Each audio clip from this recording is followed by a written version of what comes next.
Good morning সবাইকে।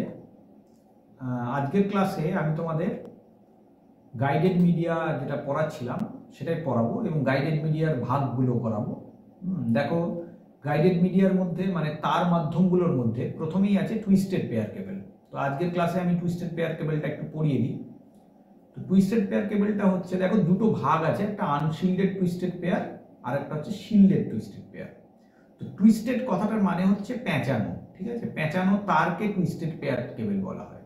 হ্যাঁ, মানে দুটো তার যখন পেঁচানো থাকে, এরকম ভাবে থাকে, তখন সেটাকে টুইস্টেড পেয়ার। ধরো একটা তার এইভাবে আছে, তার সঙ্গে আরেকটা তার যখন এইভাবে পেঁচানো থাকে, তখন এই পদ্ধতিটাকে বলা হয় টুইস্টেড। বুঝতে পারলে? এইরকম চারটে তার, মানে চার জোড়া তার, টোটাল 8টা তার, 4 জোড়া এরকম তার টুইস্টেড পেয়ার কেবলের ভেতরে থাকে। ঠিক আছে, গঠনটা দেখো, এখানে ছবিতে আঁকা রয়েছে, দেখলে নিশ্চয়ই বুঝতে পারছো। আচ্ছা, এবার এই টুইস্টেড পেয়ার কেবলের মধ্যে দু ধরনের রয়েছে।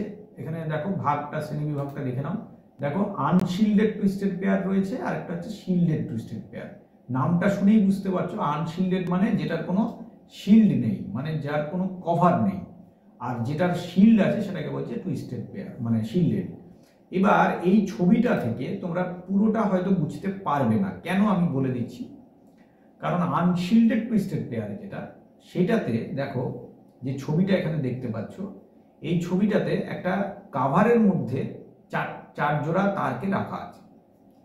তো এটা কিন্তু আনশিল্ডেড টুইস্টেড পেয়ার। তো তোমার এই কাভারটা দেখে মনে হতে পারে যে এটা একটা শিল্ডেড, কথাটা সত্যি নয়। শিল্ডেড শব্দটা তোমরা শুনে থাকবে, এটা মূলত মেটালের জন্য ব্যবহার করা হয়। ঠিক আছে, তার মানে যেখানে শিল্ডেড টুইস্টেড পেয়ার হবে সেখানে এই বাইরের কাভারটা থাকবে তো বটেই, কিন্তু তার ভেতরে একটা মেটালিক, সলিড একটা মেটালিক কভার থাকবে, মানে একটা ধাতুর আস্তরণ থাকবে চারটে তারের বাইরে দিয়ে, যাতে করে বাইরের কোনো নয়েজ বা এক্সটার্নাল সিগন্যাল ওই ভেতরের তারগুলোকে, বা ভেতরের তারের মধ্যে দিয়ে যে সিগন্যাল পরিবাহিত হচ্ছে, যে সংকেত পরিবাহিত হচ্ছে, তাকে যাতে ডিস্টার্ব করতে না পারে। বুঝতে পারলে? আচ্ছা, তাহলে দু ধরনের টুইস্টেড পেয়ার কেবলের কথা আমি বললাম, একটা ইউটিপি আর একটা হচ্ছে এসটিপি। এবার এই দুটোর মধ্যে একটা তফাৎ তো নিশ্চয়ই থাকবে, নাম থেকেই অনেকটাই বুঝতে পারছো নিশ্চয়ই। কি কি তফাৎ থাকবে?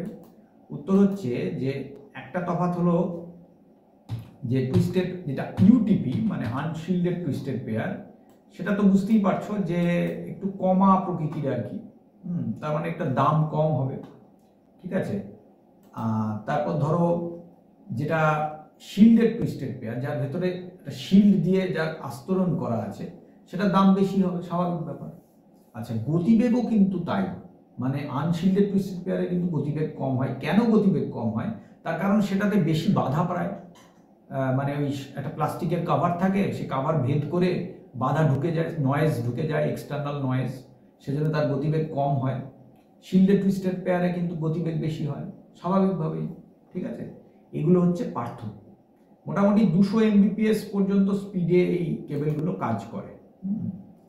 তো এইবার তোমাদের মোটামুটিভাবে আমি টুইস্টেড পেয়ার কেবলের ভাগগুলো পড়িয়ে দিলাম। আর টুইস্টেড পেয়ার কেবল সম্পর্কে একটা আইডিয়া তো বোধহয় হলো, সম্ভবত নিশ্চয়ই তোমাদের একটা আইডিয়া তৈরি হয়েছে এটার পরে। তো এখানে টুইস্টেড পেয়ার কেবলের ছবিটাও দেখতে পাচ্ছ। ছবিটা আদর্শ ছবি নয়, কিন্তু ভেতরের ছবিটা অনেকটা এইরকম টাইপের। তো এই হচ্ছে আমাদের দুই ধরনের কেবল। এবার প্রশ্নটা হচ্ছে যে এই দুটো কেবল কোথায় কোথায় ব্যবহার হয়। তা আমি উদাহরণ একটা বলে দিই, মন দিয়ে শুনে রাখো। সেটা হচ্ছে যে যখন আমরা কারেন্টের তার ব্যবহার করি, বিদ্যুতের তার, সেখানে আমরা আনশিল্ডেড টুইস্টেড পেয়ার ব্যবহার করি। ঠিক আছে, কিন্তু মানে যেখানে আমাদের টেলিফোনিক কনভারসেশনের ব্যাপার থাকে বা টেলিফোনিক নেটওয়ার্কের ব্যাপার থাকে, টেলিফোন নেটওয়ার্ক, সেখানে কিন্তু আমরা শিল্ডেড টুইস্টেড পেয়ার ব্যবহার করি, মানে একটু অপেক্ষাকৃত বেশি দামের তার ব্যবহার করি। দুটো তারেরই দাম কম, কিন্তু শিল্ডেড টুইস্টেড পেয়ারের দাম আনশিল্ডেড টুইস্টেড পেয়ারের থেকে অপেক্ষাকৃত বেশি। হোয়ারাস দেখো পরের যে ভাগটা আছে, মানে এই যে কোয়াক্সিয়াল কেবল, তার থেকে কিন্তু টুইস্টেড পেয়ার কেবলের দুটো মানে ভাগেরই দাম কম। ঠিক আছে, এই হচ্ছে আমাদের টুইস্টেড পেয়ার কেবল।